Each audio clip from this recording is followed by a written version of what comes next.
Hola, les habla Andrés Julián Valencia y en el día de hoy vamos a revisar la técnica de casos de uso. Ya anteriormente trabajamos el diagrama de casos de uso. Hoy vamos a complementar este diagrama con la descripción de casos de uso para que completemos lo que se denomina la técnica de casos de uso.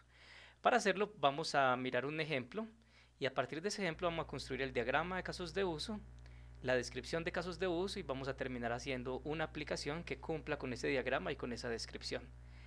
La aplicación dice, se requiere una aplicación que simule el juego del goloso, en el cual un jugador lanza un dado y va acumulando el puntaje hasta que llegue a una meta establecida. Pero si durante su camino a la meta saca un 1, pierde el puntaje acumulado y el juego. Nos dice el ejercicio que debemos realizar, el diagrama de casos de uso y la descripción de escenarios de casos de uso y finalmente la aplicación siguiendo esta técnica de casos de uso. Entonces vamos a comenzar con el diagrama. Para ello vamos a abrir una aplicación que podemos descargar fácilmente y gratuita de internet, se llama StartUML y a través de ella podemos crear diferentes diagramas UML. Podemos utilizar cualquier otra aplicación, pero pues digamos que esta es la que vamos a emplear durante la sesión de hoy. Entonces para eso vamos a modelos, escogemos el diagrama y seleccionamos el diagrama de casos de uso. Allí se nos van a habilitar los diferentes elementos que forman parte del diagrama de casos de uso. Vamos a repasar un poco el tema de diagramas de casos de uso. Entonces, un diagrama de casos de uso es un diagrama en el cual nosotros modelamos las principales funcionalidades que va a tener el sistema, el software que vamos a desarrollar y quién o quiénes van a utilizar esas funcionalidades. Entonces lo primero que nos permite hacer el diagrama de casos de uso es crear un límite, conocido como el límite del sistema, y aquí podemos colocar un nombre a ese sistema que vamos a desarrollar. Vamos a llamarlo juego del goloso. Muy bien, entonces todo lo que esté dentro de este rectángulo va a formar parte del sistema, va a formar parte del software que vamos a desarrollar. Y lo que esté por fuera va a estar por fuera del sistema. Entonces, ¿qué está por dentro del sistema? Los casos de uso. Recordemos que los casos de uso son esas funcionalidades principales y esenciales que va a tener el software. Es diferente un caso de uso a un requerimiento o funcional, porque el caso de uso agrupa una gran funcionalidad. En cambio, el requerimiento es algo mucho más específico y más detallado. Podríamos decir entonces que un caso de uso puede abarcar varios requerimientos.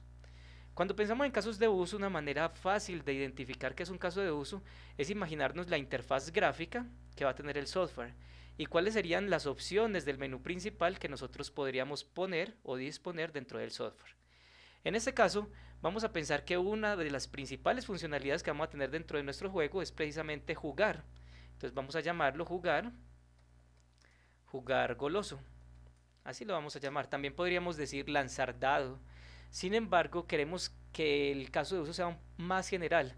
Por eso lanzar dado haría parte del caso de uso jugar goloso. Jugar goloso es un caso de uso más completo y como aquí vamos a hacer una descripción a un nivel general, entonces vamos a trabajar con el caso de uso jugar goloso. Ahora, ¿quién va a realizar ese caso de uso? ¿Quién es el actor que va a ejecutar ese caso de uso? Lógicamente es el jugador. Entonces, cada actor debe tener un nombre. Sabemos que es representado mediante este muñequito, conocido como Stickman. Y este muñequito nos representa el actor, aquella persona o aquel usuario, podríamos llamar, que va a llevar a cabo esta funcionalidad. Entonces no tenemos necesidad de ponerle ninguna descripción, simplemente con esta línea estamos diciendo que el jugador dentro del sistema lo que va a hacer es poder jugar goloso. Si miramos nuestra descripción, podemos encontrar que esa sería la principal funcionalidad. Ahora, existe otra funcionalidad que el jugador va a poder hacer y es que nos dice que va a ir acumulando el puntaje hasta llegar a una meta establecida. ¿Quién establece esa meta? Pues normalmente la establece el jugador. El jugador puede establecer que su meta sean 10 puntos, 20 puntos, 50 puntos, 100 puntos, etcétera. Entonces, como es algo que va a poder hacer el jugador, es otra funcionalidad que el software le va a permitir realizar. Entonces, en ese caso vendría siendo otro caso de uso y ese caso de uso lo vamos a llamar establecer meta. Ese sería el otro caso de uso asociado al jugador.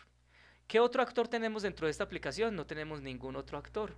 Es un juego que va a jugar un único jugador y que ese jugador va a ser el único usuario de la aplicación y que le va a permitir al jugador jugar goloso o establecer meta. Ahora, todas esas condiciones, que acumular el puntaje, mostrar el puntaje, que determinar si ganó, si perdió y demás, todas esas funcionalidades van a formar parte de la aplicación del software, pero van a estar incluidas dentro de este caso de uso. Por lo tanto, no tenemos que colocar ningún caso de uso que haga relación a esas condiciones o a esas opciones de ganar o de perder, no. Todo eso estaría incluido acá. El diagrama de casos de uso, por lo tanto, nos muestra ese panorama general, esa visión de cuáles van a ser las principales funcionalidades que va a tener la aplicación y quién las va a poder ejecutar. En este caso estamos diciendo que para el juego del goloso va a haber un actor llamado jugador que va a llevar a cabo una funcionalidad muy importante, que es jugar al goloso. Eso lo va a poder hacer, y lo otro va a ser establecer una meta. Podríamos incorporar otros casos de uso como salir del juego, reiniciar puntajes, eh, ingresar información del jugador, pero serían casos de uso que, si bien podríamos tener en cuenta, son casos de uso opcionales. Dentro de lo que es la esencia del juego, tendríamos estos dos casos de uso como los casos de uso más importantes: jugar goloso y establecer meta. Entonces podríamos pensar que este es nuestro diagrama de casos de uso. Voy a capturar pantalla para que lo vamos colocando dentro de nuestra aplicación. Entonces vamos a ponerlo acá. Vamos a decir que este va a ser nuestro diagrama de casos de uso, y allí tendríamos la primera parte del ejercicio de la técnica de casos de uso. Recordemos que el diagrama es un diagrama UML, es un diagrama estandarizado, es un diagrama que efectivamente nos muestra esas funcionalidades que va a tener el software. Está estandarizado y utiliza toda la nomenclatura del lenguaje UML.